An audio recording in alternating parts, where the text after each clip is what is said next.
Շնորհավորում եմ բոլորիս։ Ինչի արդյունքներ։ Այն ձեռք բերված համաձայնությունների, պատմական այցի եւ այն հնարավորությունների, որը Հայաստանի համար բացվեցին։ Ամենամեծ հնարավորությունը ո՞րն է այս այցի։ Ես չեմ ուզում որևիցե մի բան առանձնացնել, պետք է ասեմ, որ Հայաստանի Հանրապետության մակարդակի ընդհանուր բարձրացումը եւ այն օրակարգի, որը որ մենք ի կատար ենք կացում, այսինքն խաղաղության, որը որ մի տարվա, երկու տարվա չի, այլ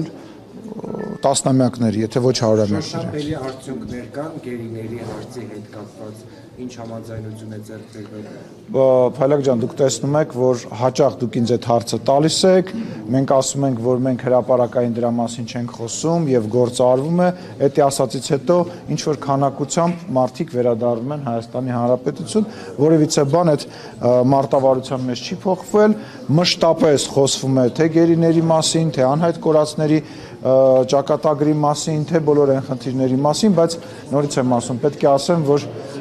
շատ դրական եմ գնահատում այն աշխատելավոճը, որը որ մենք երկստեք որդեգրել ենք Ադրբեջանի հետ եւ կարծում եմ այս ճանապարհով, որ մենք շարունակենք առաջ ընթանալ, մենք ոչ մեր երկու երկրները այլևս մոտ ապագայում որևիցե խնդիր չեն ունենա։ Իսկ Ռուսաստան ձեր այցը ինչպես է գնահատում։ Ես արձագանքներով պետք է ասեմ, որ շատ լավ արձագանքներ եմ ստացել եւ կարծում եմ այնտեղ հենց դրանք խոսում են։ Այնտեղից է ստացել։ Դե գիտեք ինչ, ասենք, չէ, Ռուսաստանից այնտեղ ոչ մեկ հետ չեմ շփվել, այդ բանի իմաստով էլի, արձագանքների իմաստով շփվել եմ այն պաշտոնատար անձանց հետ, ում հետ որ դուք տեղյակ եք, որ շփվել եմ, չէ, Հայաստանի մեր ժողովրդից, մեր մարդկանցից, մեր Սփյուռքում բնակվող հայրենակիցներից, հեռախոսից, տարբեր տեղերից շատ հաղորդագրություններ եմ ստացել, շնորհակալություն եմ հայտնում, ձեր բոլոր հաղորդագրությունները կարդացել եմ, ես ձեզ նույնպես սիրում եմ եւ հպարտանում եմ ձեզանով։ Նույնիսկ հրապարակային մասում Լավրովի եւ ձեր զրույցը բավականին լարված էր եւ փոխադարձ այսպես գնահատականներ կոչվում էին, ձեր գնահատականը, Լավրովն էր գնահատում Հայաստանի առասպելական ինչ-որ սպառնալիքների մասին եւ այս առումով դուք փակ քննարկման ժամանակ ստացաք ավելի պարզ կամ դուք փոխանցեցիք ավելի հստակ դիրքորոշումը, թե դուք արդեն պատերազմի հարձակում եք ասում այդ հարձակումների մասին, արդյոք Լավրովը կրկին պնդում էր, որ սպառնալիքներ չկան, դրանք առասպելական են, այս մասով դուք փակ քննարկման ժամանակ հստակ խոսել եք։ Անուն առանուն, ես ինչ որ ասել եմ ձեզ ստեղ, ես ասել եմ այնտեղ, ոչ մի, իսկ կարելի է ավարտեմ, ոչ մի բան, որը որ ես ձեզ ստեղ կամ ձեր տաղավարներում ասել եմ, ես այնտեղ այնպես չի եղել, որ չեմ ասել, բնական է ես ինչ որ մարդիկ, որոնք որ ոչ հայերեն են կարողանում գրեն, ոչ ռուսերեն են կարողանում գրեն,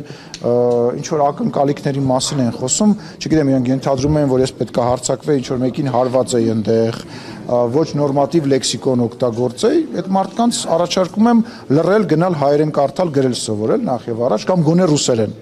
Այդ մարդկանց չեմ անդրադառնում, մնացած առումով ինչ որ խոսացվել աստեղ, հիմա ձևակերպումը մի անգամ Նարեկի մոտ ասեցի, հյուրի մոտ ասեցի, եկեք հարձակում անվանենք, ոչ թե պատերազմ, հա, հիմա չէ, պատերազմ թող լինի, թող ուղղակի պատերազմ բառը հաշվի առնելով խաղաղության գործընթացը աշխատում ենք որևիցե կոնտեքստում բան չենք, բայց բովանդակությունը դրանից չի փոխվել եւ այո, ես ներկայացրել եմ մեր մտահոգությունները, իրենք ներկայացրել են իրենց մտահոգությունները եւ հենց քաղաքական գործիչների, հենց իմ այցի, մեր հանդիպման իմաստը դա էր, որ իրենք ասեն այն ինչ որ իրանց է անհանգստացնում, մենք ասենք այն ինչ որ մենք մեզ անհանգստացնում, բայց իրար նկատմամբ, իրար այսպես ասած հարցադրում անելուց բացի, մենք ունեցել ենք նաև շատ կարևոր քննարկումներ, առաջարկներ, գործնական քննարկումներ,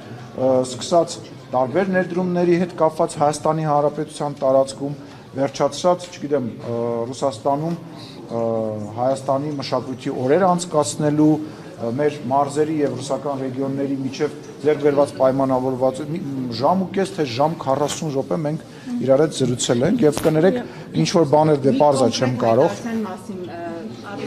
ներկայացվել է եւ ինչ պարզաբանում է ներկայացվել։ Լավրովը ասում էր, որ 2020-22 թվականներին Ռուսաստանի Դաշնության, Ադրբեջանի եւ Հայաստանի ղեկավարների մակարդակով մեր համոզմամբ պահպանում են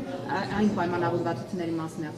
խոսում, որ այդ թվականներին եղել է, եւ ասում է, որ մեր համոզմամբ պահպանվում են իրենց արդիականությունը նախ եւ առաջ տարածաշրջանում տնտեսական, տրանսպորտային եւ լոգիստիկ բոլոր խնդիրներ լուծելու համար։ Այս առումով Ռոզմալա ջան, չհասկացա ինչ ասել, անկեղծ։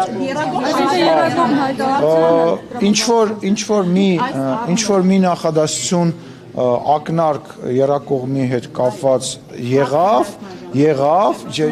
ես չեմ ընկալել, որ նա փակ, որ նա բաց, որովհետև անկեղծ ասած, Կարինե ջան, ես հետո եմ իմացել, բայց խոսակցության ընթացքում անընդհատ ես նույնիսկ չգիտեի, որ ուղիղ եթեր է։ Պարզվեց ուղիղ եթերը, ես հետո եմ իմացել, որովհետև ես ոչ մի խնդիր չունեմ լրագրողների հետ շփման եւ ուղիղ եթերում խոսելու։ Ես հետագայում եմ իմացել, ինչ որ եթե չեմ սխալվում, կապված այն տրիպի հետ կապված, որ նմանատիպ ինչ որ բան, բայց գիտեք ոնց են, որ դրան ոչ արձագանքելու, ոչ շեշտադրելու բան չկար։ Նկատի ուներ, որ հա դե տենց մենք տարբեր բաներ ենք խոսացել, հիմա իրողությունը այլ է, ասում, հա իրողությունը այլ է, եւ կա այն իրողությունը, որ դուք նույնպես կարող եք ոչ թե տրիպի մասնակցության, որտեղ ես դա չեմ պատկերացնում, չեմ կարծում, որ իրանք կամ որևիցե մի կողմ պատկերացնում է, այլ ենթակառուցվածքներ կառուցելու, վերակառուցելու եւ շահագործելու մեջ ներգրաված լինեն եւ ես կարծում եմ, որ դա